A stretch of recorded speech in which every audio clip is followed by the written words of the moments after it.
Well, there wasn't quite enough room to park where I wanted at the summit of this road. And this road is Snake Pass. Now, quite often when the weather's bad or it's snowed, this gets closed. Today, the only information on the board is no vehicles over 75 tonnes. I think I'm alright.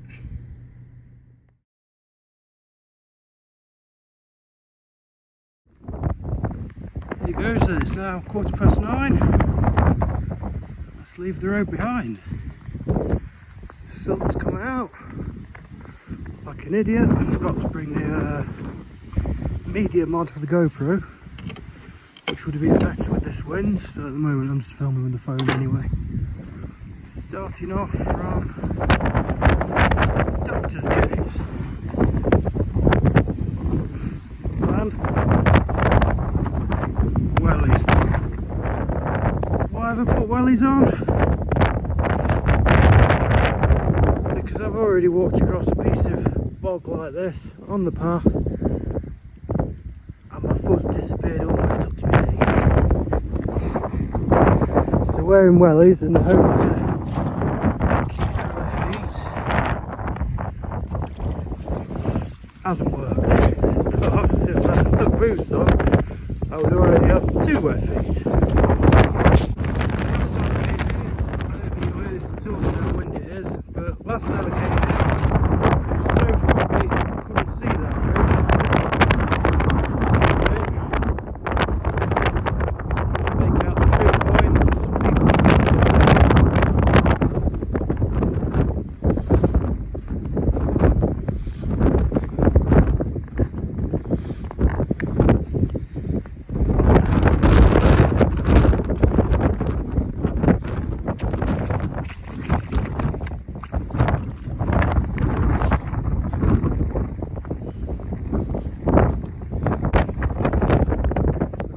far, because I've just seen a great big bunch of people crowding around there looking for me.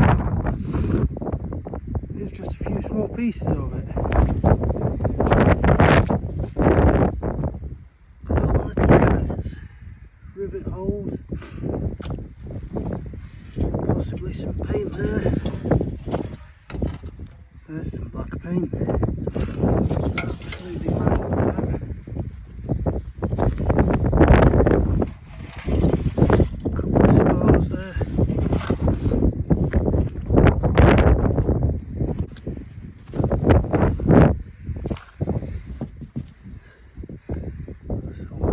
Skin. I wonder if that was like a tank of some sort. That must have been it. With bits of small fuel, maybe hydraulic oil.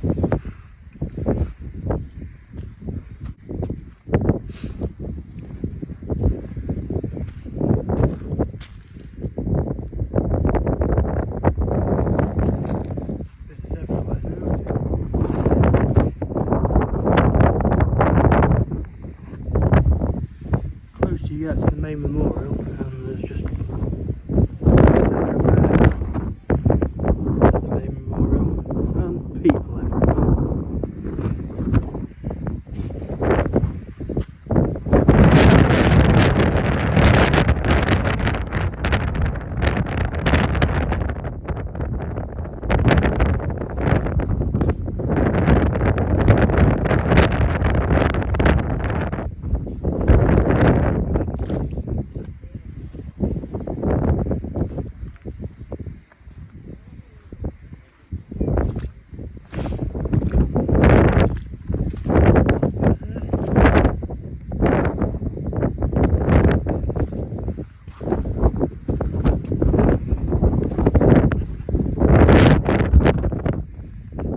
Bits screwing everywhere. So this looks like possibly one of the wings.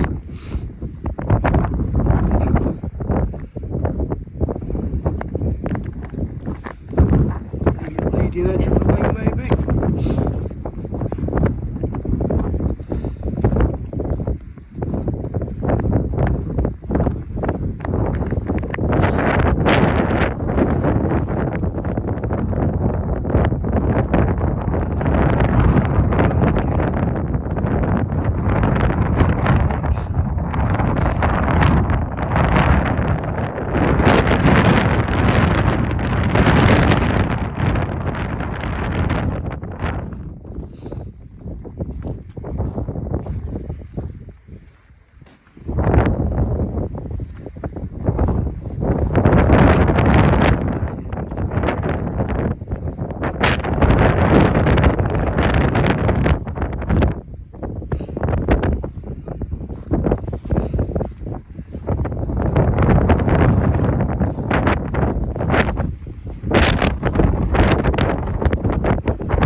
supercharger.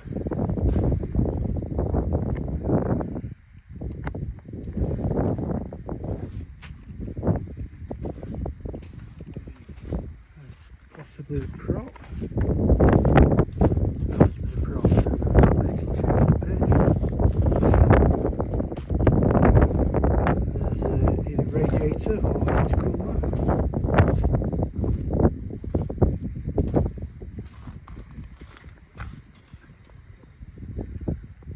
Guessing that's the mechanism to change the pitch on the prop. And there's the actual piston. That's the actual piston.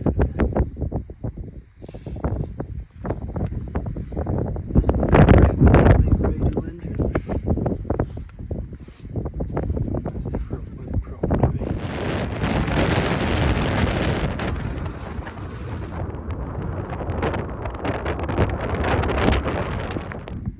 So I'm back on what I think is the Blenheim way, the main footpath through the moor. There's obviously lots of footprints from humans, from dogs. Just seen 2 other people going the other way.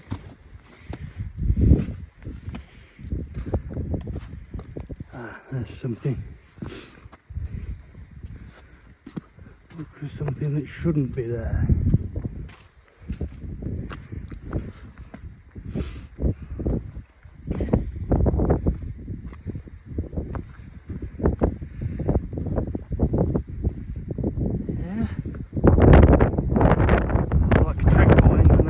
Further on at the actual summit, there's what a lot of people call cairn, which is this. It's just a pile of rocks.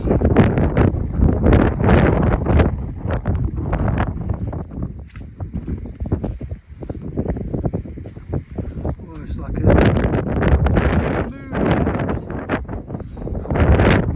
I don't know for sure because I've never been to the moon. Well, it is. Summit.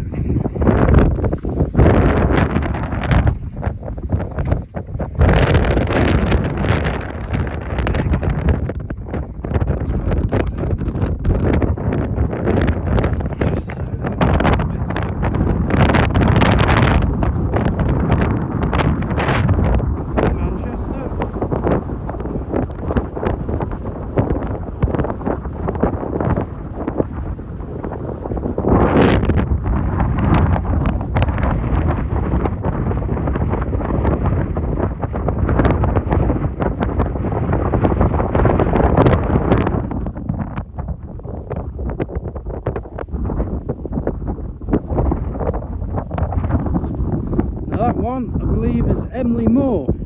I've got a few pictures from there when I've stopped there before while out driving. Now the Blenheim way carries on that way. When I looked at the map, that's a signal where I want to head more that way. But I've just seen. Keep hearing them. There's 2 grouse.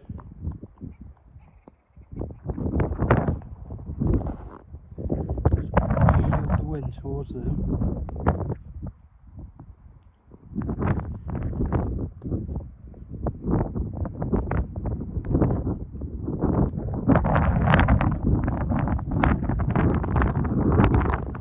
Of course, they're not going to make a sound now, are they?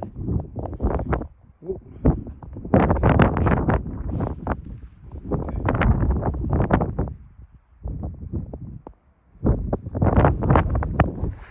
There you go, just a couple of grouse sat there chirping away to each other. I've seen quite a few around near, really close to the trails. You'd have thought they'd hide away from the people. But I was watching a video the other day of a guy in Alaska, and they have a lot of ptarmigan, like grouse. Then they've got grouse as well. And he was saying you see them near the trail because they rely on this. This grit, they'll actually, when they eat, swallow the grit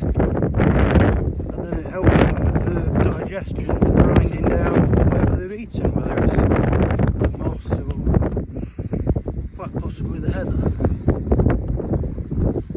And that grit helps grind it down.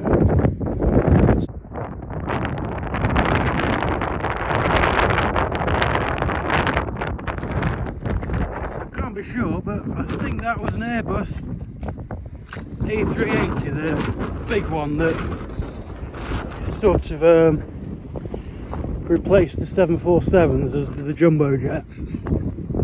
I'm not clued up on planes that much, but it was a big one. On the underside of it was Emirates, and I know Emirates have got quite a few of those A380s.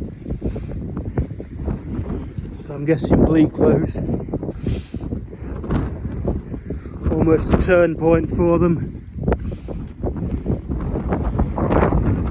as they run in or out of Manchester Airport, which is somewhere. If that's Manchester itself, I think the airport's more that. Come back to an actual path again. So earlier when I was on about the grouse needing the grit on the footpaths to help grind down what they eat, to aid their digestion. After a bit of looking around, it seems that this is what that is. The gamekeepers leave this grit around for them to have. Well, we are looking for it. As I said, from the pedal away, I just want to see these little white plastic pegs. As you can see, it is so about that way is the Blenheim way. I've been following that track. Just see a white post in the ditch there. Like I say, if you didn't know it was here,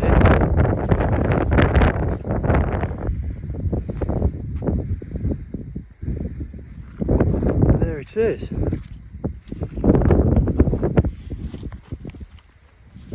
Tell you what, I'm going to put my phone in my pocket. There we go, past that muddy bit. This one was a Blenheim, which I believe was a bomber of World War II era. Look up its actual history. One of them got a decent signal. Again, a radial engine, multi-cylinder.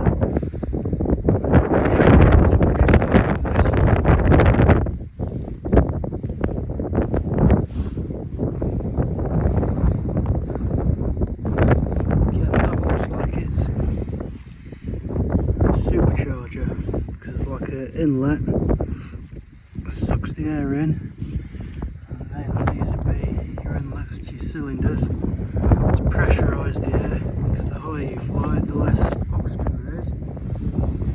So the supercharger to increase the air pressure, so you can increase the fuel and you can remain flying at higher altitudes. There's engine number 2. So these look like almost roller rockers. I'll have to find a picture of a complete one. So they look like that'd be a camshaft where you can actually see the lobes on it.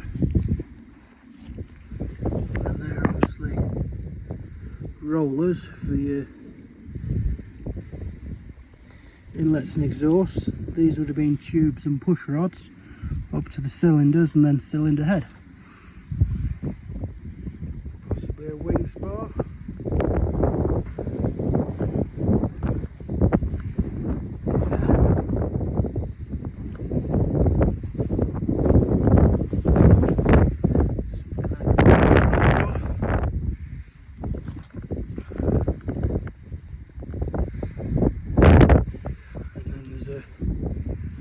Little memorial here.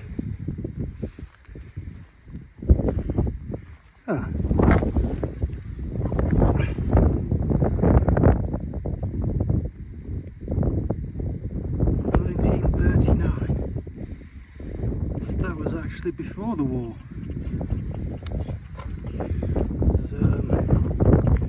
I'm trying to think of World War II knowledge. I believe the war broke out in September.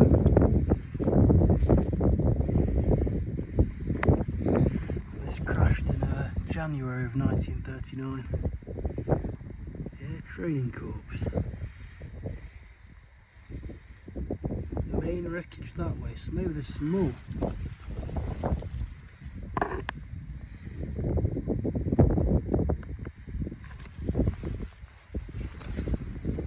Maybe there's some more a bit further down. I don't know whether that would have been a flagpole at some point.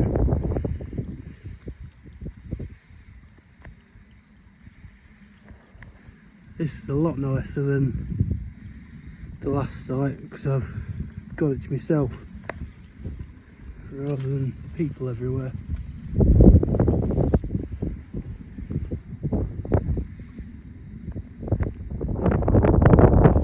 Oh, there's a scruffy thing.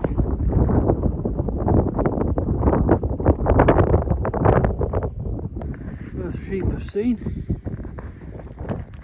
So the weather's changed and I'm certainly getting close to the car now. There's the Snake Pass car park and mine's a bit further over there. There is still people walking up, whereas if they knew how far it is up this trail and across the ridge, personally I'd be thinking twice, because if the cloud drops you ain't going to see that ridge much longer. So I'm still passing people on heading up. You can hear the hail on the coat.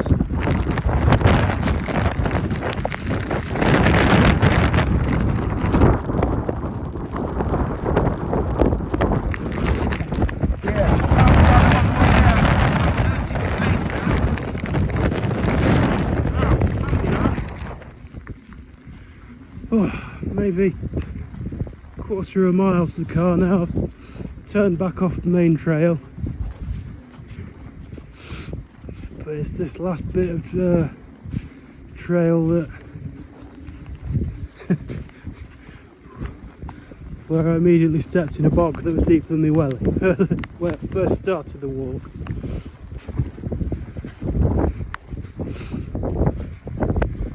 So maybe it's time to stick my phone back away and concentrate on where I'm sticking my feet.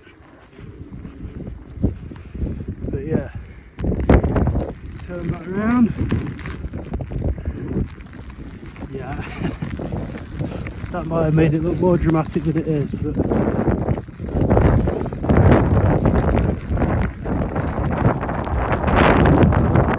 where the B29 is. Definitely not the time to start a hike up there. Here's the path. The Yorkstone slabs.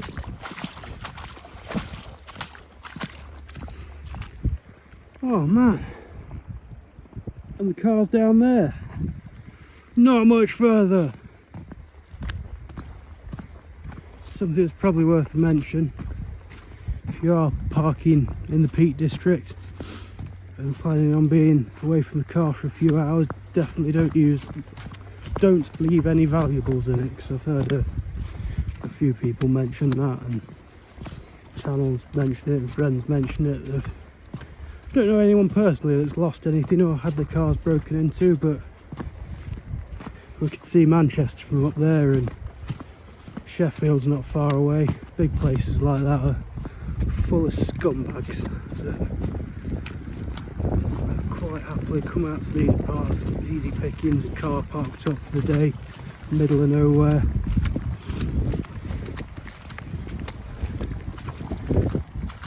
This is where it could get dodgy.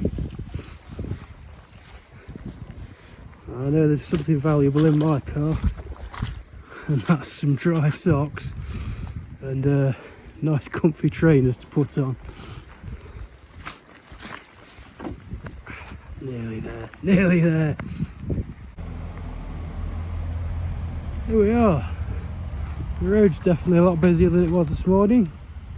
Now if you remember, I set off from here at 9:15. It's now 2:30 in the afternoon. 9, 10, 11, 12. Just over 5 hours of walking, counting for the few sit downs I had. Yeah, about 5 hours of walking, and I am knackered. Absolutely knackered. Oh. Looking forward to, like I say, them nice comfy trainers and dry shoes. Not dry socks. Might do a little outro at home. I'll work out just how far I've walked. What? Seriously? It's a bit close. There we have it. Let's turn that off. Wow. Yeah, good day out. I've just got changed in some dry tops and dry socks and trainers. Now for the drive home. So yeah, thanks for watching. It's a bit different to the bike maintenance videos I usually do, but I also like to get out into the middle of nowhere. It worked out around 9 miles from where I'd parked to over the top of Bleaklow to that second crash site. Apologies for the wind. I'll need to use my GoPro in future. It's got a cat's tail on it that muffles the wind a bit more. Yeah, check out some other videos.